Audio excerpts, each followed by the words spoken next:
Voici ma version revisitée du tiramisu au spéculoos, sans mascarpone, sans œufs et très peu sucré, mais qui imite à s'y méprendre le goût de ce dessert célèbre. C'est une recette à la fois simple et légère qui est parfaite pour se régaler sans culpabiliser. Bienvenue sur Camille Cook & Move, où on cuisine pour le plaisir et pour l'équilibre. Pour cette recette, j'utilise du fromage blanc allégé, on peut aussi prendre du yaourt à la grecque 0%.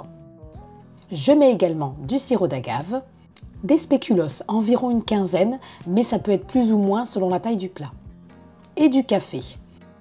Il n'y a que 4 ingrédients en tout, c'est vraiment très simple à réaliser. Les quantités exactes des ingrédients se trouvent dans la description de la vidéo. Je commence par faire couler un café. On peut utiliser n'importe quelle machine à café. À la place de la tasse de café, je mets un récipient assez grand pour pouvoir ensuite venir faire tremper les biscuits dedans.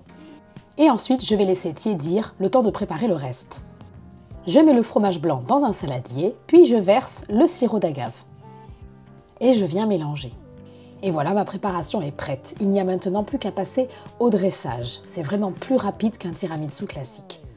Pour le dressage, je vais venir tremper chaque spéculoos dans le café. Pour ma part, je ne les trempe pas entièrement et je les trempe rapidement. Mais on peut les tremper davantage si l'on souhaite que ça ait un goût prononcé de café. Après avoir mis cette première couche de biscuits, je viens ajouter une première couche de fromage blanc. Donc je mets environ la moitié de la préparation sur mes biscuits. Et ensuite, j'étale pour que ça recouvre entièrement les biscuits. Je vais maintenant ajouter une seconde couche de biscuits. Je procède de la même façon que précédemment, donc je trempe rapidement les biscuits dans le café et ensuite je viens les poser de façon à recouvrir le plat. J'ajoute ensuite la seconde couche de fromage blanc. Et j'étale pour bien recouvrir mes biscuits. Et voilà, mon tiramisu est maintenant prêt. Pour le décorer, on peut ajouter du cacao en poudre. Comme je n'en avais pas, j'ai choisi d'émietter un spéculoos. Une fois mon tiramisu terminé, je vais pouvoir le couvrir et le mettre au frigo pour environ 3-4 heures. Si cette recette vous a donné envie de vous faire plaisir tout en gardant le cap, pensez à vous abonner pour ne rien rater.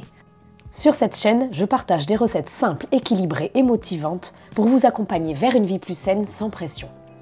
Et surtout, n'oubliez pas, on avance pas à pas avec du peps dans l'assiette et du mouvement dans la journée. À très vite!